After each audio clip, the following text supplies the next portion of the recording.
Why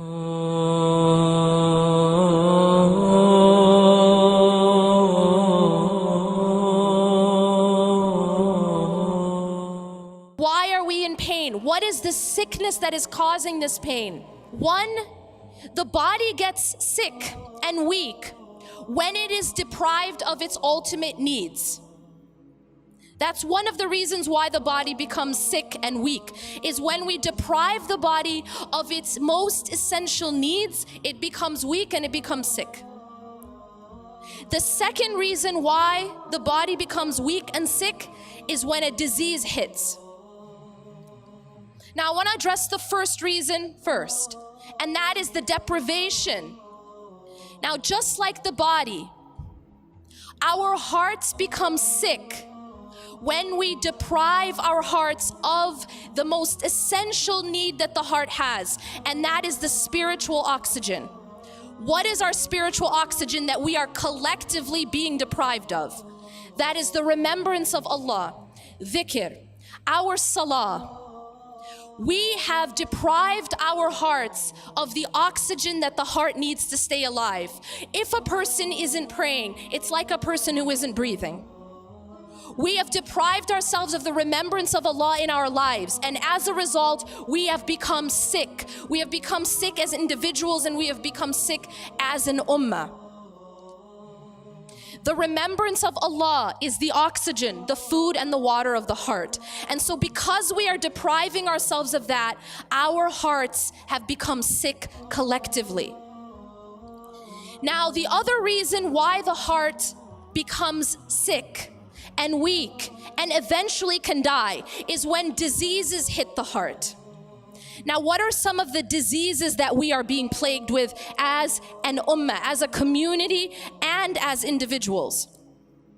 The first sickness I want to talk about is a sickness that the Prophet ﷺ warned us about more than 1400 years ago. The love of this life. What does it mean to love dunya? What does it mean to love dunya? Does it mean that we're not allowed to have nice things? Does it mean we're not allowed to have jobs and get married and have nice houses? Of course we can. In fact, there were many companions who were extremely wealthy. But the problem is that the dunya has taken over our hearts. Hubb ad-dunya becomes a disease when you don't own your stuff owns you. You don't own your money owns you. You don't own your status owns you. You don't own your power owns you. Allah subhanahu wa ta'ala tells us in the Quran, اعلموا أنما الحياة الدنيا لعب ولهو وزينة وتفاخر بينكم وتكاثر في الأموال والأولاد. Know that the life of this world is play, amusement. You know what's very interesting about this ayah? Is when you break down this ayah, from Surah Al-Hadid, you find that this ayah is a chronological timeline of our life in this world, of the things that matter most to us in this world. Because when we first come into this life, what's the most important thing to us as a child? It's play. If you want to get a present for a little child and you drop $1,000 on an Armani suit, they're really not going to care. But if you spend 50 cents on a rattle, they'll be happy. And this is because what matters most when you first come into this dunya is just, I want to play. La'ib. اعلموا أنما الحياة الدنيا لعب ولهو. And then you get a little bit older and now you're kind of like in late elementary, middle school. And now the most important thing to you, anyone who has people in that age, any children in that age group, what's their favorite thing to say? I'm bored. And the reason for that is because at that age, they want to be entertained, constantly stimulated and entertained. And that's because at that point, the most important thing to them is entertainment, amusement. This is called lahu in the Quran. And Allah says after la'ib, He says lahu, la'ibun wa lahun wa zina. Then you get a little bit older And what is hubb dunya about when you're in high school? Well, pretty much it's about what you look like, what you're wearing. This is the time when people are so concerned about what they look like that this is when you see spikes in things like eating disorders, because what you look like becomes of utmost importance. And so here Allah says zina. Zina is adornment, looking good. لعب ولهو وزينة وتفاخر بينكم. Now you get a little bit older. And now it's not so much about your rattles and your video games or even your brand names. Now it's about proving yourself. Now it's about, how do I stack up next to someone else? What medical school are you getting into? How are your grades? And now it's tafakhurun baynakum. Now you're trying to show off. You're trying to compete. Then you get established. You get a big house, nice car, and children. And now what is it? وَتَكَاثُرٌ فِي الْأَمْوَالِ وَالْأَوْلَادِ. Now it's about getting a lot or competing in the accumulation with regards to money and your children. But what's so interesting here is that Allah says all of this, He gives us an analogy. See, all of these are halal things, but these are the things we get caught up in. And each person is at a different stage in that dunya. But all of it, كَمَثَلِ غَيْثٍ أَعْجَبَ الْكُفَّارَ نَبَاتُهُ ثُمَّ يَهِيجُ فَتَرَاهُ مُصْفَرًّا. Allah subhanahu wa ta'ala is teaching us that the life of this world isn't meant to be chased. It isn't meant to be loved in that way. And when you take hubb dunya and you fill your heart with it, it actually causes all types of other spiritual diseases. The second disease, which also actually comes out of hubb dunya, is the disease of envy. The disease of envy is destroying our body as an ummah. And now we have social media, right? So that we can really express this disease. And the reason why we have the disease of envy is because we have lost focus of what matters most. And so our competitions and our comparisons are all about dunya.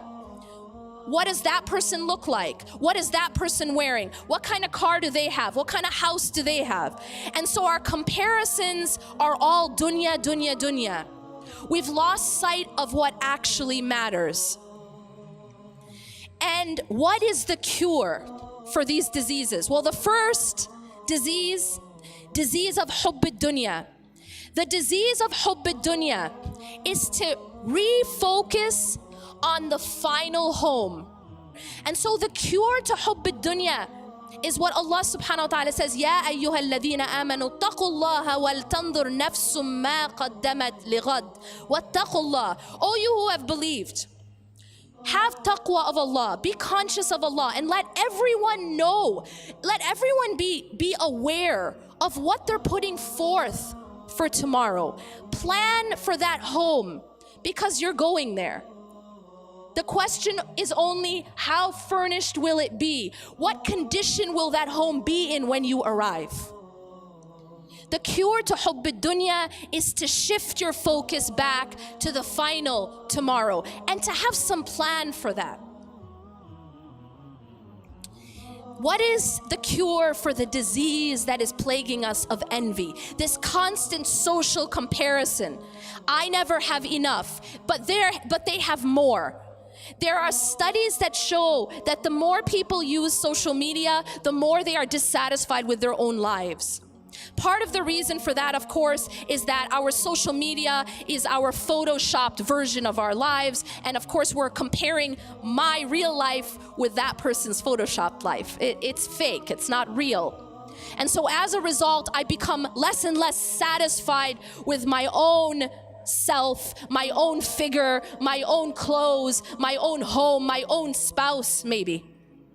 And that's because of these constant comparisons with something that isn't even real, because there's always a filter. And so the cure to envy is gratitude. وَإِذْ تَأَذَّنَ رَبُّكُمْ لَإِنْ شَكَرْتُمْ لَأَزِيدَنَّكُمْ. Allah tells us that if we are grateful, He will increase us. He will give us more. The cure to your envy is be grateful for what Allah has given you.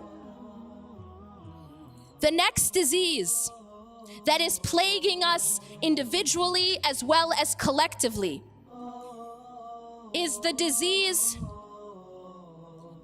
of doubt. Many of us are being plagued with this concept of doubt. Some people are even being pushed to leave the deen because of doubt. But I think we've made a mistake when we characterize, or rather, when we look at the root of doubt.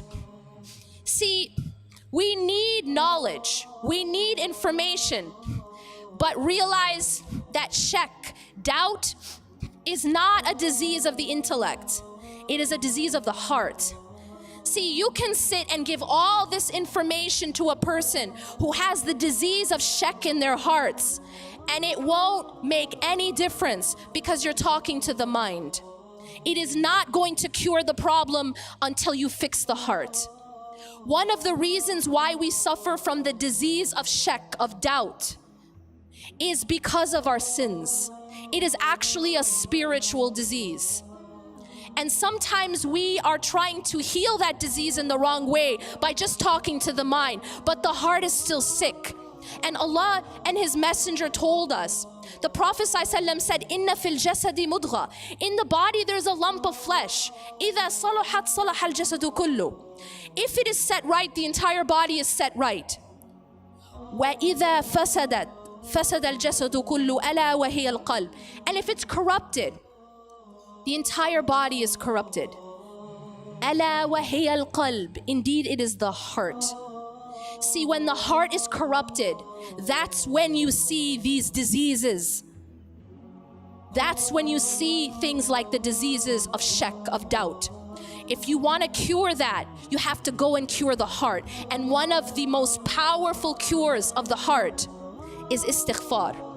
See, our hearts become sick by our sins. And one of those sicknesses is doubt. I don't know which way to go. I'm not sure about this. I'm not sure about that. I'm not sure about anything. That is a symptom of our sins. It is a symptom that our hearts have been covered by our sins and have not been cleaned. Just like if we don't clean our bodies, we're going to start to get symptoms of that disease from the dirt. And the cure is to clean the heart through istighfar, through repentance to Allah subhanahu wa ta'ala.